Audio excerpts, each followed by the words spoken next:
우리 창세기 43장 1절부터 14절까지 본문 말씀으로 잃게 되면 잃으리이다 라는 제목으로 같이 말씀 나누겠습니다. 야곱의 아들들이 이집트로 내려가서 이제 곡식을 사오는 가운데 요셉이 시험을 한 가지 하는 거죠. 과연 그 형들이 변했을까? 과연 그 형들은 과거의 그 일들을 어떻게 바라보고 있는가, 반추하고 있는가, 이 부분에 대해서 사실 생각할 수 있는 시간표, 기회를 줬습니다. 요셉이 하나님을 대신한 그 자리에 서서 무슨 일을 하고 있냐면 과거에 있었던 죄들을 형들이 돌이키고 어떤 사람이 되었는지 다시 한번 그들에게 기회를 주고 있는 거예요. 똑같은 일들이 반복됩니다. 근데 이 기근을 통해서 하나님께서 하시는 일들은 요셉의 10명의 형들에게만 하시는 게 아닙니다. 요셉의 10명의 형들에게도 진짜 생명으로 살아날 수 있는 기회를 주고 있는 거고요. 바로와 이집트 백성들에게도 살아날 수 있는 기회를 주고 있는 겁니다. 바로도 마찬가지였죠. 바로는 자기가 신의 아들이고 자기가 신이 돼서 애굽을 통치하고 애굽의 모든 사람들은 하나님을 모르고 바로를 신으로, 태양을 신으로 섬기고 있었던 사람들입니다. 근데 그 사람들에게 요셉이 섬기고 있는 하나님, 그리고 그 하나님이 신이 충만한 사람은 요셉밖에 없다. 그의 말을 들어야 산다라고 판단 내리고 내 자리가 너보다 높은 거 외에는 내가 너에게 너보다 높은 게 아무것도 없다. 너가 나보다 훨씬 낫다 인정하고 모든 것들을 다 요셉에게 맡기죠. 그리고 애굽의 백성들이 기근이 심해져서 이제 찾아올 때 바로가 내가 아니고 요셉에게 가라 라고 이야기하죠. 그래서 그가 이야기하는 모든 것을 다 들어라 라고 이야기를 하죠. 그래서 애굽 땅에 있는 사람들에게 먼저 어떻게 보면 구원이 임하는 거예요. 이거 구속 역사로 본다면. 그래서 애굽 백성과 바로에게도 하시는 겁니다. 기근을 통해서 자신들의 실체들을 낱낱이 먼저 드러내시는 거예요. 바로 너가 신 같아? 너 신이 아니고 너는 피조물이다. 애굽이 풍성한 땅인 것 같아? 아니 내가 손을 들어서 치면 애굽도 절대로 살아남을 수가 없는 것이다. 하나님의 신에 충만한 자가 있어야 그의 말을 들어야 사는 것이지 듣지 않으면 전부 다 멸망되는 거다라는 것을 이미 보여줬단 말이에요. 그래서 단순하게 10명의 형제만 구하는 것이 아니고 그 이방신을 섬기는 이방인이었던 바로와 그리고 애굽 백성들을 살리는 것이고요. 그리고 야곱에게 또 하나님께서 일을 하고 계시는 겁니다. 야곱 또한 여전히 변화되어야 될 부분들이 남아있는 거예요. 그래서 야곱의 스토리가 사실은 창세기 35장에 베델로 올라가면서 끝난 것 같지만 계속되어지는 야곱의 이야기들을 통해서 여전히 야곱은 온전한 이스라엘로 세워져야 될 부분들이 남아있는 것들을 계속해서 보여주고 있는 겁니다. 요셉의 스토리 자체가 왜 시작이 됐냐면 무엇의 문제의 발단, 근원이 있냐면 사실은 야곱이 요셉을 편애하는 것 때문에 있었어요. 12아들이 다 똑같은데 요셉만 편애했죠. 그 이유는 자기가 가장 사랑했던 아내 라헬의, 지금은 죽었지만 라헬의 첫째 아들이기 때문에 다른 아들들과 비교되게 요셉만을 유독 사랑했죠. 거기에 뭐 의미가 있지만 영적으로 구속사적으로 의미가 있지만 그냥 스토리, 그냥 역사 속에서 본다면 그것 때문에 당연히 10명의 형제들이 상처를 받았을 거예요. 베냐민은 상처 안 받겠죠. 완전히 배가 같은 형이니까. 그리고 베냐민에게도 아마 훨씬 더 극진한 사랑을 해줬겠죠. 이런 라헬의 아들들에 대한 편애 때문에 사실은 형제들이 상처를 다 받고 요셉을 죽인 겁니다. 요셉도 사랑하지만 모든 아들들 다 사랑했다고 한다면 이런 일들 자체는 사실은 생길 이유가 없는 거죠. 근데 요셉을 잃어버렸어요. 요셉을 잃고 요셉이 죽었다고 생각을 하고 있습니다. 그럼 남은 라헬의 소생은 이제 베냐민밖에 없는 거예요. 그렇죠? 그래서 베냐민에게 요셉에게 했었던 그 편애가 그대로 돌아가고 있는 겁니다, 사실은. 그래서 오늘 본문 말고 오늘 본문 이전에 이미 첫 번째 애굽에 갔다 올라온 그 형제들이 이미 이야기를 하죠. 다음번에 올 때는 네 아우를 데리고 오지 않으면 내 얼굴 보지도 못할 줄 알아라. 요셉이 이미 이야기를 했었거든요. 그래서 다음에 내려갈 때는 베냐민 데려가야 됩니다 라고 이야기했더니 여기에 대해서 야곱 뭐라고 이야기를 합니까? 어떻게 보면 형제들이 굉장히 서운할 수 있는 말을 해요. 38절에 보니까 야곱이 이르되 내 아들은 너희와 함께 내려가지 못하리니 그의 형은 죽고 그만 남았음이라. 만일 너희가 가는 길에서 재난이 그에게 미치면 너희가 내 흰머리를 슬퍼하며 스올로 내려가게 함이 되리라. 이 표현 보세요. 내 아들은 너희와 함께 못 내려갈 것이다. 내 아들은 누구예요 지금? 베냐민이죠. 그럼 너희는 누구예요? 내 아들들이죠. 근데 내 아들은 너희들과 못 내려. 이 사람들은 아들 취급을 안 하는 거예요. 이야기를 들어보면. 그럼 충분히 사실은 형제들은 요셉의 일을 통해서 우리가 요셉에게 뭔가 잘못한 것 때문에 이런 화가 우리에게 미쳤구나 이런 걸 인지할 정도로 마음에 찔림이 있었죠. 지난 장에 보면 42장에 보면. 근데 야곱은 아무 찔림도 여전히 없는 상태죠. 그래서 그 면박에다 두고 내 아들은 똑같은 아들들인데 너희 따위와는 같이 못 간다 막 이런 소리잖아요. 얼마나 상처가 되겠어요 사실은. 저 같으면 그때는 확 뒤집어 나는 아들 아니요 막 이러면서 이거 뭐 이 적폐는 야곱이었다. 그렇죠?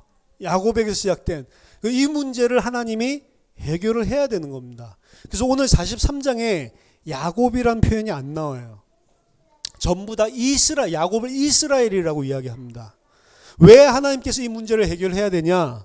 야곱을 진짜 이스라엘로 세우기 위해서. 야곱을 진짜 이스라엘로 세우기 위해서는 하나님께서 또 이 일을 허락하셔야 되는 거예요.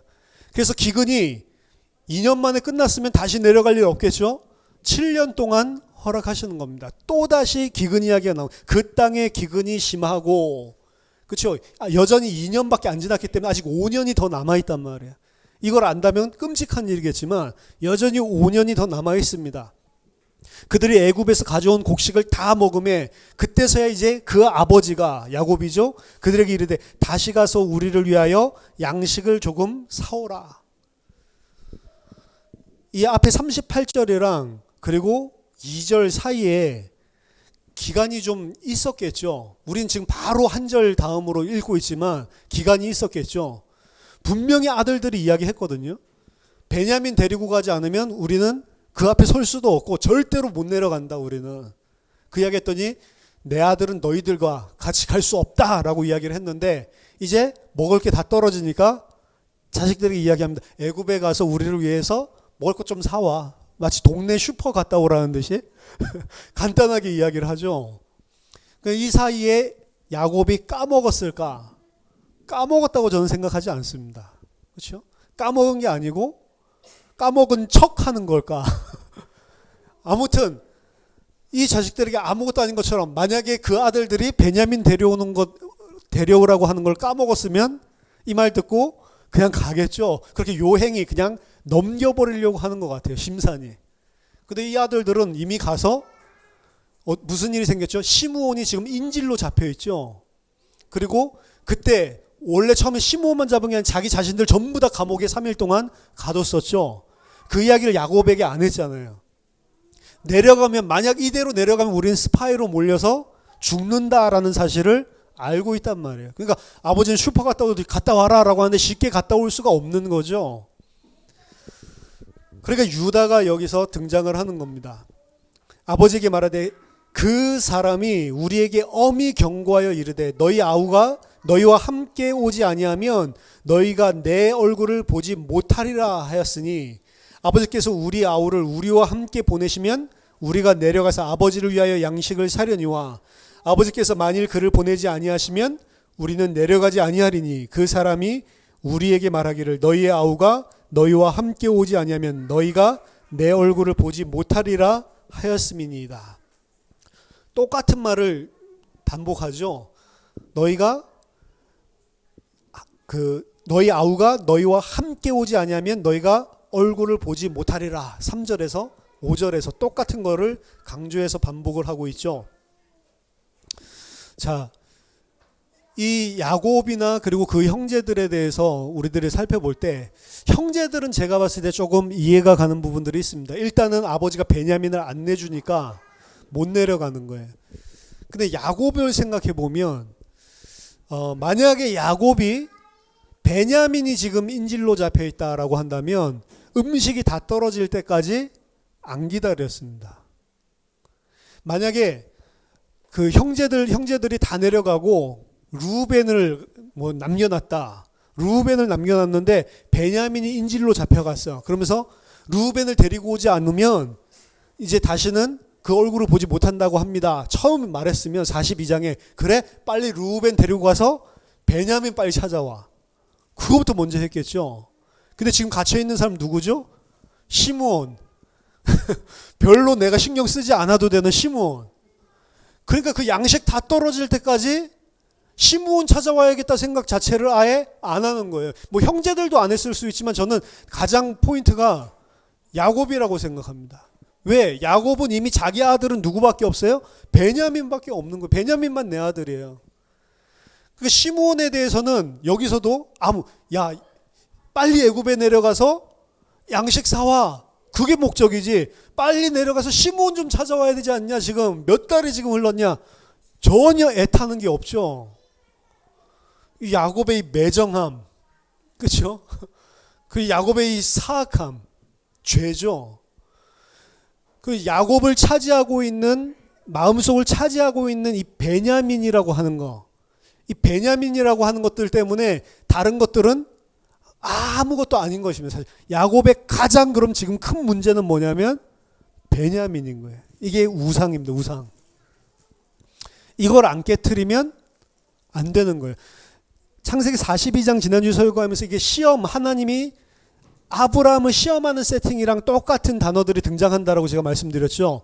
그래서 하나님이 지금 시험하고 계신 거다. 요셉을 통해서 하나님이 시험하는 거다라고 이야기했죠. 그 창세기 22장에서 아브라함을 시험할 때 썼던 그 단어가 동일하게 등장을 하고 그 시험의 내용은 뭐냐? 네 독자, 네가 사랑하는 아들 이삭을 내게 바치라라고 하는 거였죠.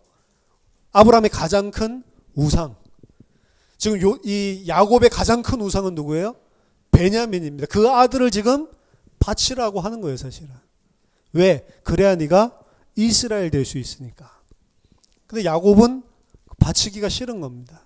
시므온 바쳐라 그럼 할렐루야 그러면서 바치겠죠. 그렇죠. 그러니까 이제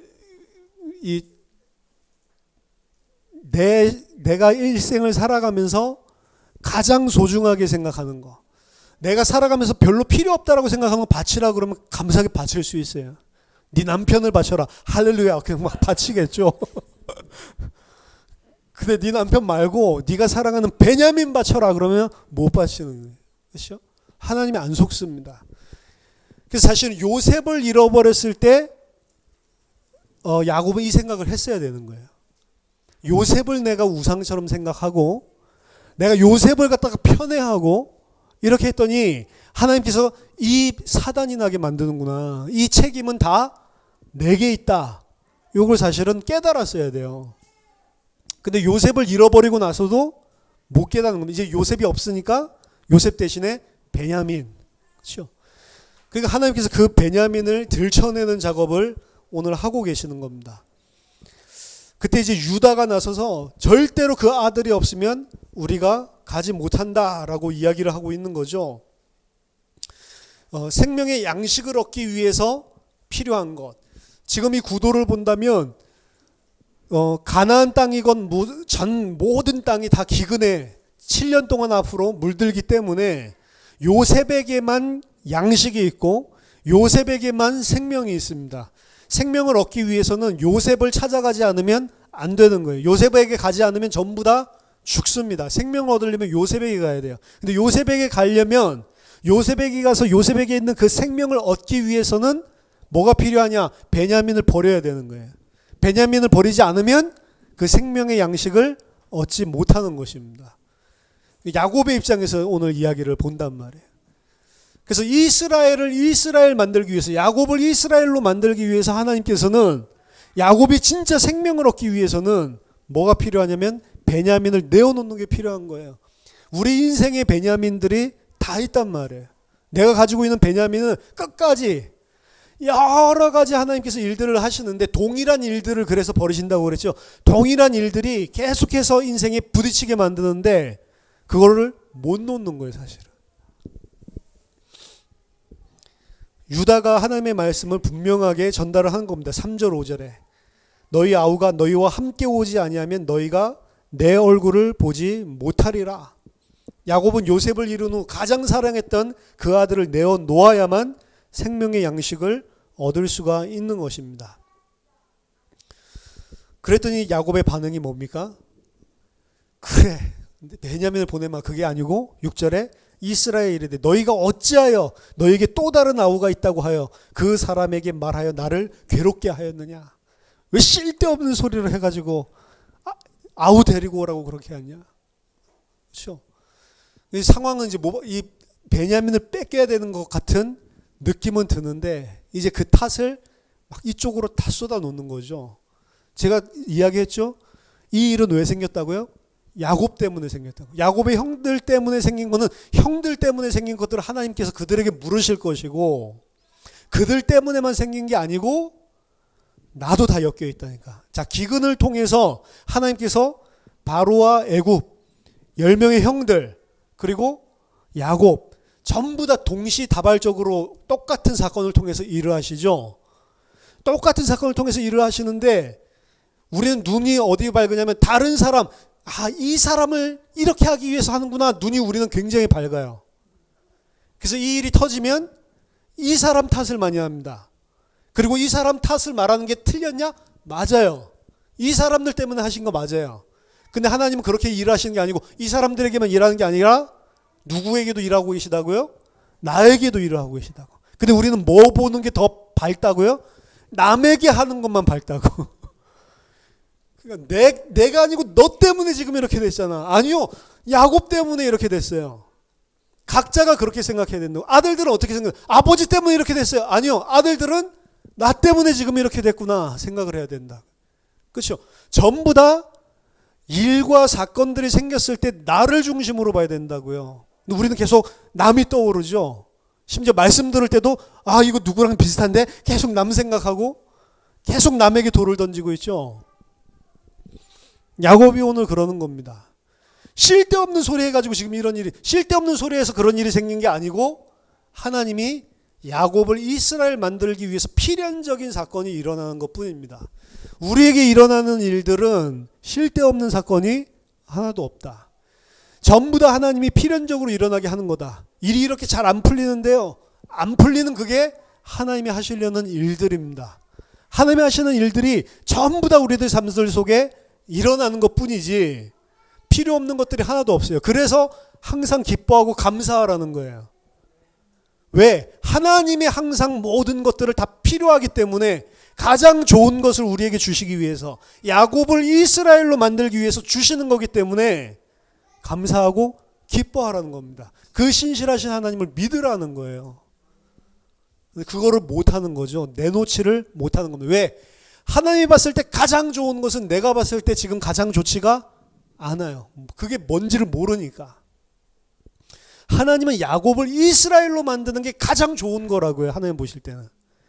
근데 야곱은 이스라엘 되는 것보다 베냐민, 요셉이랑 같이 라헬이랑 같이 행복하게 하하호호 스위트 홈 그거 꾸미고 사는 게 가장 행복이라고 생각하고 있다고요. 뭐가 가장 좋은 거죠? 야곱이 이스라엘 되는 게 가장 좋은 것입니다.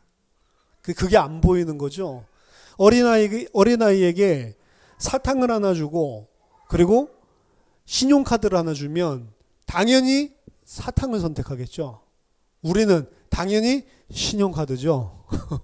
그렇죠? 사탕 그리고 엄청나게 많이 살 수 있는데, 그렇죠? 근데 빨아보면 달아요, 안 달? 맛도 없고 아무것도 아니거든. 사탕은 빨아보면 달고 맛있거든. 그러니까 아이들은 무조건 사탕 택하는 거예요. 먹을 수도 없는 거, 이상한 플라스틱, 그렇죠? 진짜 좋은 거를 모르니까. 근데 약간 나이가 들어서 진짜 좋은 게 뭔지 알면 누가 그거 사탕택해요? 당연히 크레딧 카드야. 무한대로 긁을 수 있는 크레딧 카드. 그거 준다고 하면 나중에 갚아야 되는 게 문제입니다. 대금을. 그렇죠. 진짜 좋은 거를 모를 때에는 안 좋은 거, 눈에 잠깐 기쁨 주는 그게 행복인 줄 안다. 마시멜로 뭐 이야기도 있잖아요. 아이들에게 마시멜로 하나씩 주고 내가 올 때까지 먹지 않고 기다리고 있으면 그걸 2배로 줄게. 그렇죠? 그럼 장차 올 영광을 알고 있는 사람들은 그에 합당하게 안 먹고 기다리고 있는 거고, 장차 올 영광이고 뭐고 그런 거 필요 없고 이런 애들은 그냥 퍼먹는 거고. 그렇죠? 나중에 보니까 어떻게 돼요? 그 인내하고 기다린 애들이 나중에 보니까 다 성공했다. 그게 마시멜로 이야기 아닙니까? 굉장히 육신적인 이야기인데 가치를 알고 있는 사람들이죠. 어리지만 내가 기다리면 무엇이 온다는 걸 가치를 알고 있기 때문에 기다리는 거죠. 앞에 있는 사람들은 눈에 있는 가치만 쳐다보고 있는 거죠. 하나님은 우리와 생각하는 게 다르고 하나님이 인도하시는 길은 사람의 길과 다르다라고 이야기했습니다. 하나님은 진짜 우리에게 좋은 걸 주려고 모든 것들을 다 꾸미시는, 근데 그게 우리에게 볼 때는 고통이기도 하고 아픔이기도 하고 문제이기도 하고 시련이기도 하고 나쁜 것처럼 보이는 거예요. 사실은 이 베냐민을 뺏기게 된다는 게 이게 얼마나 나쁜 것입니까? 자, 오늘 야곱과 같이 하지 말고 모든 일들이 생겼을 때 다른 사람 상관없어요. 나한테 지금 하나님이 뭘 원하시는가? 여러분 그것만 찾아내면 됩니다. 굳이 다른 사람 거 가르쳐 주려고 할 필요가 없어요. 그렇죠? 난 사역자니까 다른 사람 거 가르쳐 줘야지. 그거 하지 마시고 나나 똑바로 하라고. 니나 잘하세요. 뭐 그러죠. 나만 똑바로 하라고요. 그게 진짜 중요하다고요. 근데 우리는 다른 사람 눈에 있는 티는 뽑아주려고 하면서 내 눈 속에 있는 들보는 아예 보지도 못하고 있는 거죠. 들보가 얼마나 큽니까? 눈에 박혀요. 그게 내 머리통보다도 더 큰 게 들보인데, 그렇죠? 들보는 틀이라고 그러죠. 틀. 내가 가지고 있는 틀. 대들보는 틀입니다. 집을 짓고 있는 틀이에요. 내가 가지고 있는 틀 가지고 계속 남의 눈에 있는 티 빼주려고 그러고 있다고. 율법이라고 하는 틀을 가지고 다른 사람의 눈에 티를 빼주려고 바리새인들이 하고 있었죠. 자기네들은 그 율법이라는 틀 안에 엄청난 죄를 짓고 지금 그리스도를 대적하고 있다는 사실은 아무것도 모르고 있으면서.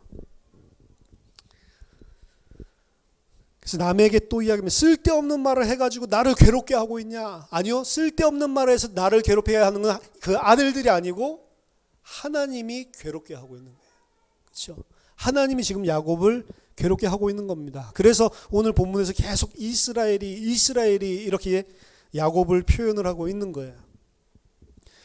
그들이 이르되 그 사람이 우리와 우리의 친족에 대해 자세히 질문하여 이르기를 너희 아버지가 아직 살아계시냐 너희에게 아우가 있느냐 하기로 그 묻는 말에 따라 그에게 대답한 것이니 그가 너희 아우를 데리고 내려오라 할 줄을 우리가 어찌 알았으리까.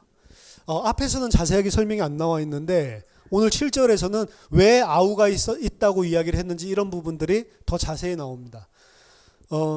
요셉이 꼬치꼬치 물었다는 거죠.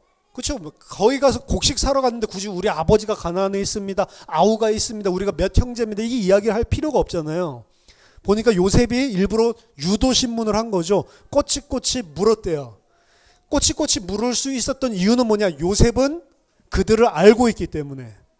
그들은 알지 못하였지만 42장에 2번 나오거든요. 근데 요셉은 그들은 알고 있지만 그들은 그가 요셉인 줄을 알지 못하더라.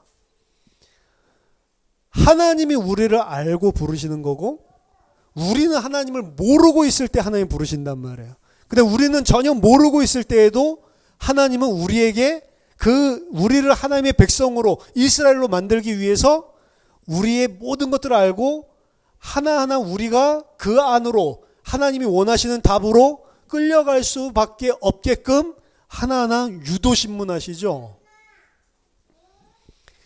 하나님이 다 알고 우리들 마음속에 있는 것들을 끌어낸다고요. 자, 오늘 유다가 여기에서 등장을 해서 앞에도 이야기를 했지만 뒤에 보면 유다가 그의 아버지 이스라엘에게 이르되 저 아이를 나와 함께 보내시면 우리가 곧 가리니 그러면 우리와 아버지와 우리 어린아이들이 다 살고 죽지 아니하리이다. 너무 정확한 이야기를 했어요. 베냐민을 우리와 함께 데리고 가면 우리가 양식을 얻을 수 있어 우리가 살 수 있고, 그 결과 어떻게 된다고요? 우리와 아버지와 그리고 우리의 어린 자식들 3대를 이야기하면서 이 3대가 다 죽지 않고 살 수 있다.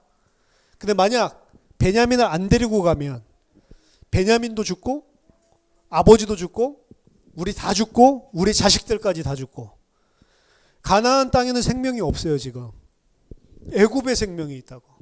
거꾸로인데, 그러니까 요셉이 있는 곳에 생명이 있다고. 근데 베냐민을 안 보내면 우린 가지 않을 거고, 우린 그 생명의 양식을 얻을 수 없기 때문에 아버지도 죽고 베냐민도 죽고 우리들도 죽고 전부 다 하나밖에 없어요. 무조건 그냥 이 땅에서 계속 베냐민 붙잡고 죽을 거냐, 아니면 베냐민 보내서 살 거냐. 양당 간에 결정 아버지가 내려라. 절대로 베냐민을 갖다 훔쳐가지고 가지 않습니다. 이들은 가나안 땅에서는 누가 최고의 그 권위를 가지고 있냐면 야곱이 최고의 권위를 지금 가지고 있고요.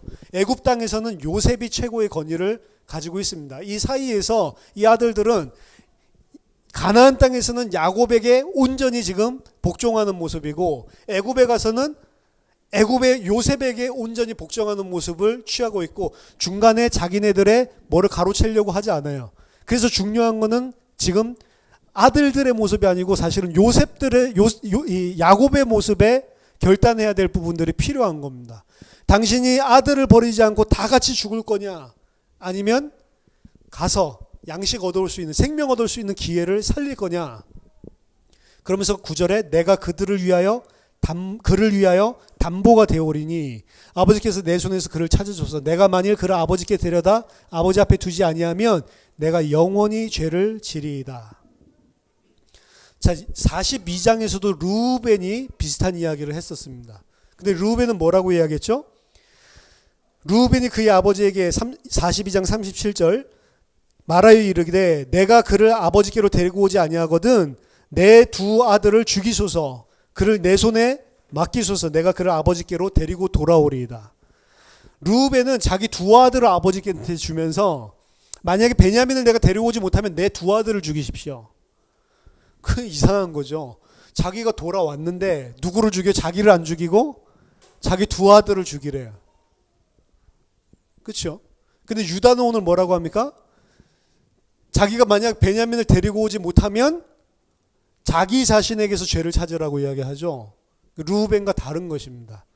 르우벤은 자기가 잘못한 것을 자기 두 아들에게, 어떻게 보면 롯과 같은 거예요. 소돔과 고모라에서 두 천사를 내놓으라고 했더니 자기가 나가지 않고 자기 두 딸을 갖다가 자기 대신 내놓잖아요.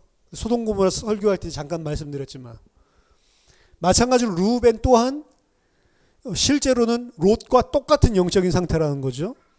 데리고 오지 아니하면 아버지 나에게서 죄를 찾으십시오 라고 이야기를 하는 게 아니고 어떻게 내 두 아들을 죽이래요. 나쁜 놈이죠. 근데 오늘 유다는 자기 자신에게서 죄를 찾으라고 하고, 만약 베냐민에 사로잡힐 것 같으면 내가 대신 담보로, 내가 대신 사로잡히겠습니다. 그리고 그것도 불가하다면 아버지께서 나에게 영원히 죄를 찾으라 라고 오늘 이야기를 하고 있는 겁니다. 저 유다의 이런 모습들은 38장에 등장하는 유다의 모습과 천지 차이입니다. 사실은 38장에는 유다가 어떤 상태였죠? 가나안 땅으로 내려가서 가나안 여인과 결혼해서 아들 낳고, 결혼했다는 말도 없죠. 가나안 여인에게 그냥 들어갔다 이런 거는 약간 성적인 표현인데, 그래가지고 애들 낳고, 그리고 하나님께서 그 며느리 맞은 아들들을 죽이기 시작하니까 자기 셋째 아들을 아끼려고 다말을 갖다가 거짓말해가지고 친정으로 돌려보내놓고 전혀 다말에 대해서는 신경 쓰지 않고, 자신 또 양털 깎으러 왔다가 또 여자 생각 나가지고 이 창녀 찾아 돌아다니는, 그 창녀도 그냥 창녀가 아니고 종교적인 의미를 가지고 있는, 우상 숭배하는 신전의 제사장, 여사제를 찾아다니는 이런 꼴이 이 유다의 모습이었어요. 38장에. 근데 오늘 43장에 보면 완전히 변화된 유다의 모습이 등장을 합니다. 그래서 다말 사건이 가장 큰 충격을 주고 거기에서 변화를 일으켰다라는 이야기들이 많아요. 유다가 변화될 수 있었던 것들은 어떻게 유다가 이렇게 변화됐냐? 다말 사건 때문에 맞는 말이지만 하나님이 그렇게 유다를 인도했기 때문입니다. 우리가 창세기를 보면서 계속 보는 것은 아브라함이 어떻게 자기 이삭을 바칠 정도의 믿음의 조상이 됐냐? 하나님이 그렇게 인도해갔고 하나님이 신실하게 끝까지 참으시면서 그 자리로 끌고 가셨기 때문에 하나님이 변화시켰기 때문에 그렇죠? 아브라함이 잘한 게 아니죠. 그러니까 설교하면서 우리도 아브라함과 같이 믿음의 사람이 됩시다.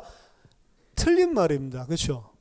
이게 이제 미국의 이벤젤리칼에서 하는 설교의 대부분이란 말이에요. 이벤젤리칼이라고 하는 말은 나쁜 게 아니고 기독교인들이 있는데 오직 예수 그리스도를 믿음으로만 구원이 있지 다른 길에는 구원이 없다라고 믿는 크리스찬들. 뭐 당연히 그게 크리스찬인데 그렇게 안 믿는 크리스찬이 많다는 거죠. 그렇게 믿는 크리스찬들이 이벤젤리칼이에요. 복음주의자들. 그건 맞는 말이에요. 근데 복음주의자가 미국 크리스찬 중에 몇 퍼센트냐? 8%. 그럼 미국 크리스찬들 중에 92%는 예수 말고도 다르게 해도 구원받을 수 있다라고 믿는 거예요. 그 크리스찬이 아니죠. 그럼 8%가 이벤젤리칼인데 이벤젤리칼이란 건 좀 큰 폭이고 이벤젤리칼 안에 리폼드가 있어요. 개혁주의. 리폼드라고 하는 사람들은 이벤젤리칼과 우리는 뭐 예수를 통해서 구원받는 건 맞지만 우리랑은 다르다라고 생각을 해요. 교만일 수도 있는데 달라요. 이벤젤리칼은 뭐냐? 모든 성경을 예를 들어서 아브라함 이야기를 한다. 우리가 아브라함처럼 이렇게 되자. 다윗 이야기를 한다. 우리 다윗처럼 이렇게 되자. 그렇게 해서 윤리 도덕적인 매뉴얼로 성경을 다 해석을 해요. 우리가 착한 삶을 살자. 우리가 이렇게 살자라고 하는 교훈적인 거 있죠. 그래서 모든 성경을 다 어디로 어플라이 시키냐면 자 우리가 바르게 살자. 도덕적인 교훈으로 결론을 맺죠. 그게 이벤젤리칼입니다. 그 리폼드에서는 성경을 잘못 읽고 있다. 성경에서는 그 사람들의 삶을 본받으라고 쓰는 게 아니고 그 사람들도 완전 우리와 같은 죄인이고 쓰레기인데 하나님이 그 사람들을 바꿔가시는 거구나. 그 하나님의 은혜가 감사하는 쪽으로 우리가 성경을 해석을 해야지. 우리가 그들의 삶을 따라가라고 본보기로 써놓은 게 아니지 않냐. 구속 역사의 틀로 읽어야 되는 거지. 그걸 보면서도 그리스도 안에 있는 하나님의 은혜를 그 구속의 은혜를 깨닫는 거지. 우리가 이런 사람이 되자라고 그 인물 써놓은 거 아니지 않냐. 그게 리폼드랑 그리고 이벤젤리칼 큰 차이예요 사실은. 그 리폼드는 몇 퍼센트냐. 몇 퍼센트에도 못 껴요. 그 8% 중에. 그 수천 개 되는 그 신학교가 있을 건데 그 중에 리폼드 신학교는 10개도 안 돼요. 그 얼마나 좁은지 알겠죠? 그 개혁주의 신학 이런 거 자체가 다 죽어버리는 겁니다. 싫어해요. 왜? 너무 성경을 갖다가 절대적으로 믿고 너무 하나님을 절대 주권적으로 높이고 그럼 인간은 뭐 하냐? 이런 사상이 딱 우리랑 맞아 떨어지기 때문에 싫어합니다. 뭐 절대 주권? 헛소리 하고 있는. 그럼 내가 로봇이야? 이렇게 생각한다니까. 로봇 아닌데 절대 주권 그런 말이 아닌데 그런 식으로 생각하고 그게 기분 나쁜 거죠. 유다가 잘해서가 아닙니다. 유다가 깨달아서가 아닙니다. 유다는 어떻게 38장에 그 완전히 무너졌던 유다가 오늘 43장에 이 유다로 세워질 수 있었냐? 하나님이 그렇게 하신 거예요. 그럼 여기서 답이 이건 우리는 어떻게 하나님의 백성이 될 수 있는가? 하나님이 그렇게 하실 거라는 거예요. 우리는 그걸 믿는 겁니다. 내 자신을 믿을 수가 있어요? 우리 자신을 믿을 수가 없어요. 그렇죠? 뭘 하겠다고 철석같이 이야기해 놓고도 상황이 그게 안 되면 미안한 마음이 있죠. 근데 이 정도 상황은 이해해 주겠지. 전부 다 누구 중심으로 생각해요? 나 중심으로 생각하죠. 그렇죠? 그래서 다른 사람이 그 약속 때문에 어떻게 되든 말든 이 정도 되면 이해해 주겠지. 본인도 그럴 거야. 전부 다 나 중심으로 다 생각하는 게 우리입니다. 우리 연약해요. 그렇죠? 하나님 앞에서도 이렇게 하겠다라고, 하나님 앞에서 이게 죄송합니다라고 했다고 그러다가 완전히 딱 까먹고 또다시 똑같은 일들을 반복하고 있는 게 우리들이라니까요. 야곱 마찬가지입니다. 똑같은 일을 반복하고 있어요. 그러니까 요셉에게, 베냐민에게 이런 일들이 생기는 것입니다. 근데 그 탓을 자기 탓이라고 야곱은 전혀 생각을 안 해요. 하나님이 나에게 지금 일을 하고 있구나라고는 전혀 못 깨닫고 있습니다. 지금까지 본문에서. 그렇죠? 다그치는 소리까지 하죠. 우리가 지체하지 아니했더라면 벌써 2번 갔다 왔으리이다. 그러니까 이 이야기가 나오고 나서 야곱이 질질 끈 게, 애국 갔다 왔다 하는 길이 뭐 진짜 빨리 갔다 오면 일주일이라고 치면 한 달 정도 지나도록 질질 끈 것 같아요. 그렇죠? 고민되는 거죠. 한 달 동안 막 번뇌, 지금 몇 절밖에 그냥 대화하다가 딱 답을 내린 것 같지만 아니고 질질 끌면서 계속 얼마나 고통스럽고, 아, 베냐민마저 이러면 어떻게 하지? 이거 어떻게 하지? 계속 이러고 있는 거 아니에요. 결국에 11절에 결단을 내리죠. 결단을 내리는데 이 야곱의 모습을 보세요. 그들의 아버지 이스라엘이 그들에게 이르되 그러할진대, 그렇게 할 수밖에 없다면 이렇게 해라. 너희는 이 땅의 아름다운 소산을 그릇에 담아가지고 내려가서 그 사람에게 예물로 드릴지니 곧 유향 조금과 꿀 조금과 향품과 몰약과 유향과 나무 열매와 감 복숭 아니라. 예물로 드릴지니, 민하. 이거 야곱의 이야기에서 언제 등장했죠? 에서 만날 때 민하, 예물로 3때를 나눠가지고 보내줬죠. 선물 공세. 첫 번째 때 보내고 약간 떼가지고 또 2번째 때 보내고 약간 떼서 3번째 때 보내고, 이렇게 하면 내 형의 마음이 풀리리라. 옛날 버릇 그대로 나오죠. 그래? 그러면 이렇게 해서 요셉의 마음을 풀어보자. 요셉인 줄 모르죠. 그 총리의 마음을 풀어보자. 선물 공세를 펼칩니다. 에서가 마음이 바뀌었던 게 선물 공세 때문이었습니까? 하나님이 하신 거죠. 자기 선물 때문에 한 게 아니고 하나님이 하신 건데, 에서는 나중에 그 선물 필요 없다고, 나 많은 거 가지고 있다고, 내게 있는 걸로 난 족하다고 이야기했습니다. 그 선물 가지고는 사람의 마음을 못 바꿔요. 하나님이 하셔야 바꿀 수 있는 건데, 이 사실을 알지 못하고 여전히 옛날의 습관, 체질들이 그대로 드러나죠. 너희 손에 갑절의 돈을 가지고 너희 자루 아귀에 도로 넣어져 있었던 그 돈을 다시 가지고 가라. 혹 잘못이 있었을까 두렵도다. 네 아우도 데리고 떠나 다시 그 사람에게로 가라. 드디어 베냐민을 보냅니다. 그런데 이제 창세기 32장에 있었던 야곱과 창세기 43장에 있는 야곱의 차이가 그 다음 기도에서 드러나는 거예요. 14절에 전능하신 하나님께서, 이게 이제 기도의 형식으로 되어 있거든요. 원래는 기도하는 겁니다. 전능하신 하나님께서 그 사람 앞에서 너희에게 은혜를 베푸사 그 사람으로 너희 다른 형제와 베냐민을 돌려보내게 하시기를 원하노라. 내가 자식을 잃게 되면 이르리로다. 이제 모든 것을 갖다가 자기가 술술 쓸 수 있는 것들은 다 쓴 거예요. 다 포기하고 난 다음에 더 이상 자기가 할 수 있는 게 없으니까 이제 누구한테 기대요? 이제 하나님한테 기대는 겁니다. 그냥 힘 있을 때 하나님 기대면 좋은데, 방향 괜찮나요? 약간 좀 틀어주세요. 힘이 조금 있을 때, 내가 좀 힘이 좀 남아 돌 때, 그때 하나님께 모든 것을 다 맡기고 하나님 의지하면 좀 좋아요. 근데 인간이 그렇다 안 그렇다? 안 그렇다. 다 뺏기고 힘이 없고 고단할 때, 진짜로 내가 할 수 없을 때, 그때 하나님께 맡기는 거예요. 그러니까 하나님이 고단하게 힘이 없게 계속 우리를 만들어 가시는 거예요. 솔로몬이 힘 있을 때 못 깨달았죠. 나중에 다 힘을 잃고 죽게 되었을 때 전도서 쓰면서, 그러면서 청년들에게 부탁합니다. 너희들이 아직 청년의 때의 창조주를 기억해라.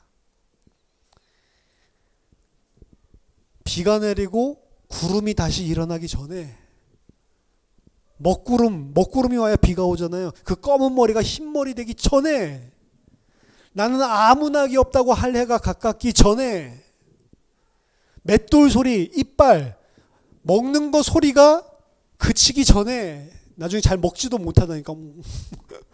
그렇죠. 갈아 놓은 것만, 죽 같은 것만 쪽쪽 빨아먹지. 이빨이 없으니까. 아름다운 여인들의 목소리가 쇠하기 전에. 그렇죠. 목소리 다 쇠해요.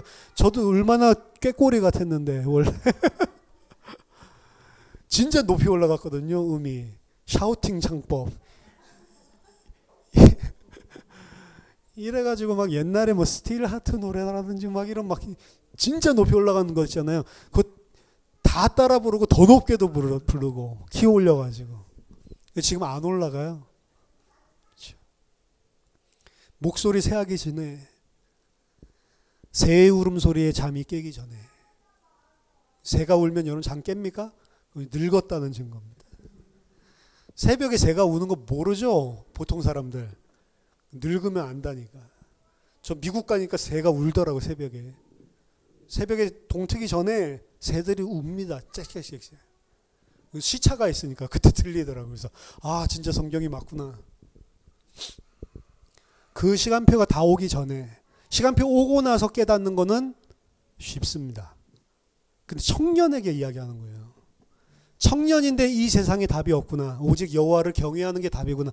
이렇게 살아야 하나님의 백성으로 이 땅에서 진짜 하나님의 영광 드러내며 감사함으로 기뻐하며 살 수 있는데, 그게 아니에요. 청년 때는 하고 싶은 것도 많고 내가 달려가고 싶은 목적지도 너무 많아. 그거 막 위해서 달려가는데, 달려가서 그거 얻고 나면 아 이게 아니구나. 죽을 때 가면 깨닫는 거예요. 항상. 오늘 아침에 보니까 카툰에 이런 게 있더라고요. 미국 카툰인데 돈이 막 날아다니는데 그걸 갖다가 막 젊은 청년이 쫓아가가지고 돈을 갖다가 하나 둘씩 막 모으는 거예요. 막 신나게 쫓아가면서. 그러면서 마지막에 이제 머리가 희끗희끗해가지고 돈을 갖다가 완전히 손에 하나름 꽉 붙잡았는데 딱 마지막 도착한 자리가 절벽이에요. 이제 돈 다 잡았는데 그렇게 뛰어왔는데 이제 절벽이야. 죽음의 시간표가 온 거죠. 그때서야 안단 말이에요. 20대 청년이 80살 할아버지보다 더 인생의 답을 가지고 있으라는 이야기예요. 성경에서는. 그게 지혜인데 그걸 못 가지고 있는 겁니다. 야곱이 오늘 자기가 할 수 있는 것들 다 하고 그걸로 안 되겠거든. 그러니까 결국에는 전능하신 하나님, 엘샤다이, 전능하신 하나님을 찾는 거예요. 여기서 전능하신 하나님께서 은혜를 베풀어서 그 사람으로 다른 너희 형제와, 시므온을 표현할 때 참 이거 그 기도하면서도 그렇죠? 다른 형제와, 너희의 다른 형제와, 그냥 내 아들 시므온과 내 아들 베냐민을 돌아오게 하기를 원한다. 이렇게 기도하면 얼마나 멋져. 근데 이 기도를 하면서도 시므온은 뭐라고 표현해요? 너희의 다른 형제와 그리고 베냐민을 돌아오게 하기를 원한다. 아 진짜 기도하면서도 이 아기를 어떻게 합니까? 이게 우리의 모습이라니까요. 기도하면서도 내 우상 그대로 꼭 움켜쥐고 그 우상을 이루기 위해서 기도한, 지금 다 내놓은 것 같은데도 아직도 안 내놔서 기도하는 꼬라지를 보니까. 그래서 하나님께서 그 일을 행하고 계시는 겁니다. 그러니까 이 일을 통해서 또 약간 베냐민까지도 이제 빼놓기 시작을 하는 거예요. 그렇죠? 하나님께서 야곱을 만들어 가시는 과정입니다. 야곱이 왜, 이 요셉의 이야기가 야곱의 이야기라고 나오는데 사실은 야곱의 이야기도 맞는 거예요. 결국에 창세기 49장에 나중에 12아들에 대해서 예언을 하는 그 야곱의 자리로 가기까지 여전히 야곱은 이스라엘로 세워져야 될 부분들이 남아있는 것입니다. 그래서 하나님께서 계속 작업을 하고 계시는 거죠. 제일 마지막에 여기서 이야기하는 내가 자식을 잃게 되면 이르리로다. 잃게 되면 이르리로다. 많이 들어봤던 이야기들이죠. 어디서요? 내가 죽으면 죽으리이다. 그렇죠? 에스더가 했던 말입니다. 그 똑같은 사실은 형식으로 돼 있어요. 내가 죽으면 죽으리이다. 내가 지금 사는 게 중요한 게 아니고 왕 앞에 함부로 나가면 죽으니까 그때 당시에. 근데 내가 죽으면 죽겠지만 하나님의 백성 유다 민족들을 보존하기 위해서 하나님께서 나를 세워두신 게 맞다면 내가 죽더라도 내가 그 일을 하겠다라고 결단하고 나가는 모습이죠. 결국에 마지막 기도에서 베냐민을 툭 놓게 되는 거예요. 내가 잃으면 잃겠습니다. 하나님 베냐민 가져가시려고요? 그 누가 하는 거라고요? 전능하신 엘샤다이 하나님이 하시는 거고 하나님이 그렇게 하시는 거기 때문에 내가 이제 베냐민을 놓겠습니다. 기도를 하다가 제일 마지막에 바뀌었어요. 기도는 우리의 뜻을 관철시키는 게 아니고 우리가 하나님의 뜻에 굴복하는 게 기도입니다. 예수님도 자기 이야기를 한 것 같지만 결국에는 기도를 하다가 마지막에는 하지만 내 뜻이 아니라 아버지의 뜻대로 하시기를 원합니다. 이게 기도죠. 기도를 하면서도 여전히 야곱은 자기 생각에 사로잡혀 있었습니다. 시므온을 너희 다른 형제, 그리고 베냐민은 베냐민 이렇게 이야기를 하다가 마지막에 가서 기도가 어떻게 바뀌어요? 내가 잃게 된다면 다 잃겠습니다. 하나님께 순종하는 모습으로 나타나는 거죠. 모든 것은 다 하나님의 손안에 있음을 전능하신 하나님을 통해 인정하고 그리고 그 하나님께 나는 하나님이 그렇게 하시는 거기 때문에 모든 것들에 다 순종하겠습니다 라는 모습으로 베냐민을 떼어놓는 거예요. 드디어 요셉 그리고 베냐민을 마음속에서 빼내는 겁니다. 다 빼냈더니 어떻게 해요? 하나님이 요셉 만나게 해주시죠. 베냐민 만나게 해주시죠. 하나님은 요셉 베냐민 뺏어가는 게 목적이 아니고 야곱의 마음속에 있는 요셉과 베냐민을 빼는 게 목적입니다. 진짜로 요셉 베냐민을 죽여가지고 골탕 먹여야지 그게 하나님의 목적이 아니고 요셉과 베냐민을 뺏어가는 게 이걸 갖다가 내가 정말로 하나님 앞에 순종하면서 빼내니까 요셉도 만나게 하시고 베냐민도 만나게 하시는 거예요. 아, 그걸 얻으려면 이걸 빼야 되는구나. 그게 아니고 돈 달라고 기도하면 돈 안 주고 돈을 필요 없습니다 라면 돈을 주시는구나. 그럼 난 돈이 필요 없다고 기도해야지. 그거 말고 먼저 그의 나라와 그의 의를 구하면 모든 것을 더하시리라. 그걸 보통 어떻게 해석하냐면 나는 그의 나라와 그의 의만 구하면 모든 것을 내가 진짜 필요로 하는 그걸 주시는구나. 그거 아니라니까요. 그렇게 기도하다가 나중에 어떻게 돼요? 모든 거 필요 없습니다. 이게 모든 것입니다. 그렇죠? 그렇게 되면 이건 줘도 괜찮고 안 줘도 괜찮은. 하나님 악한 분이 아니시라 우리를 육신적으로도 연약함을 돌보시는 분이기 때문에 줄 수도 있는 거예요. 그렇죠? 근데 그 줄 수도 있는 거지. 이렇게 하면 준다고 했다라고 해가지고 거짓 이 고백을 하고 거짓 기도를 하면 하나님 다 하신다고요. 우리가 하나님께 충성할 때 항상 무슨 생각하고 있냐? 내가 이렇게 충성하면 하나님이 채워주실 거야. 하나님 앞에 그래서 일 저지르고 보면 하나님이 채워주신다. 이렇게 생각하는 목사님들이 많아요. 그래서 건축할 헌금 하나도 없는데 우리가 믿음으로 도전하시다라고 해가지고 무조건 빚부터 내가지고 건축하는 거죠. 그럼 일 저지르면 어떻게 해요? 이건 하나님이니까 하나님이 채워주신다. 그렇게 하다가 도산 나가지고 파산 나가지고 교회 건물 막 이 다른 종교에 막 다 팔리고 이렇게 하는 거예요. 크게 지어놓다가. 그렇죠? 일 저지르고 하나님한테 뒷감당해달라는 거 아니에요. 그거 그의 의 아니에요. 그의 의를 구하면 모든 것 주신댔지. 돈도 준댔지.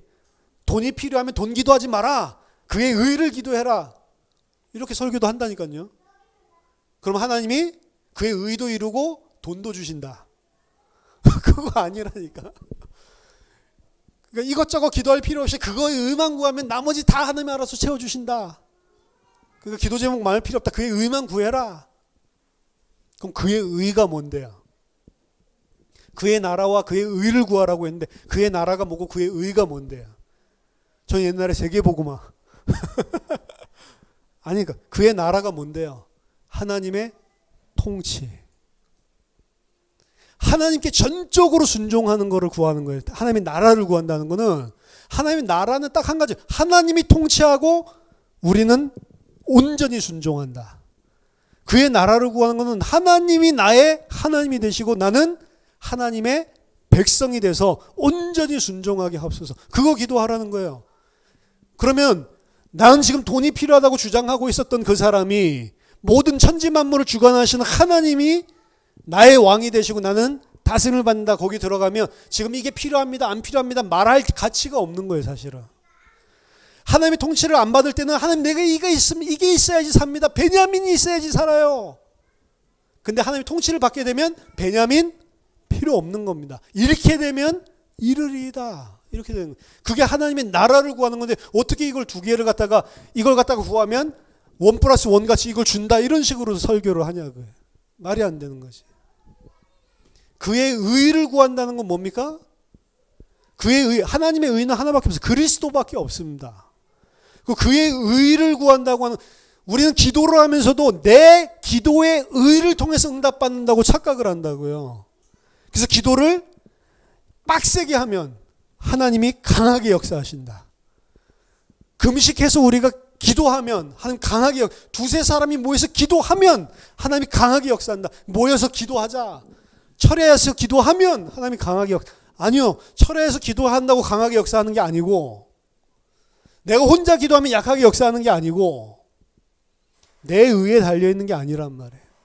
그리스도의 의만 구하는 겁니다. 내 의가 아니고, 그 말은 뭐냐, 내가 아니고 그리스도에게만 의존하는 게, 그게 그의 의를 구하는 거예요, 사실은.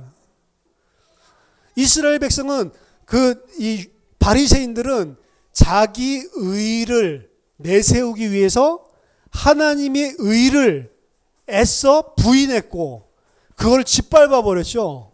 내가 의롭다고 해서 그리스도의 의를 짓밟아 버린 게 바리새인들의 죄였다고요. 유대인들의 죄라고요. 그의 의라고 한 건 내 의가 아니고 그리스도의 의만 전적으로 의지하는 사람입니다. 그러니까 그의 나라와 그의 의를 구하는 자는 사실은 하나님 앞에 하나님 베냐민 주세요 할 수가 없는 거예요, 사실은. 그의 나라와 그의 의하면 이제 베냐민도 다시 만나게 되고 요셉도 다시 만나게 됐으니까 나도 그의 나라와 그의 의를 구하면 내가 원하는 이 베냐민 얻을 수 있겠지. 말이 안 되는 거예요, 그거는. 그거는 그의 나라와 그 의를 구하는 기도가 아니기 때문에. 그렇죠? 오늘 드디어 베냐민을 빼내고 하나님께 순종하는 그런 이스라엘의 모습으로 조금 더 세워지는 이런 야곱의 모습을 보여줍니다. 누가 하셨습니까? 하나님이 기근을 통해서. 여러분들의 베냐민이 있습니까? 여러분 안에? 있죠. 반복되어지는 우리의 죄, 반복되어지는 우리의 연약함, 그 속에 깊은 곳에는 야곱과 똑같은 베냐민이라고 하는 우상으로 자리 잡은 우리의 것들이 다 꽉 차 있어서 그래요. 하나님은 그거를 반복적으로 우리가 넘어지더라도 반복적으로 우리에게 허용을 하십니다.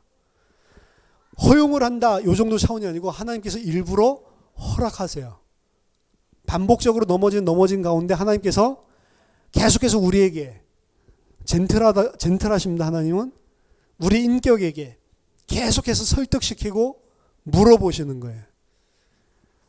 우리가 죄에 익숙해지면, 그리고 양심이 화인을 맞아버리면 반복되는 죄에 그 속에서 우리가 무감각해져서 죄가 죄인 줄도 모르고 죄 속으로 계속 향해 가겠지만, 하나님의 백성은 죄가 반복될수록 그 속에서 뭘 깨닫게 되냐? 처절한 나의 죄성을 발견하게 된다. 그리고 하나님께 의존하게 되고 하나님 앞에 무릎 꿇게 된다고요. 그리고 하나님께서 계속해서 우리 속에 일을 해 나가시면서 이스라엘로 만들어 가십니다. 여러분들의 베냐민이 뭡니까? 하나님은 반드시 그거를 빼내 가신다. 20년 전에 요셉을 통해서 빼가려고 하셨던 게 해결이 안 됐잖아요. 20년이 지났는데 20년이 훨씬 더 지났죠. 다시 찾아오셔서 야곱에게 그 부분을 빼내려는 거예요. 왜? 이스라엘 만들려고. 그래서 천국은 침노하는 자의 것이다.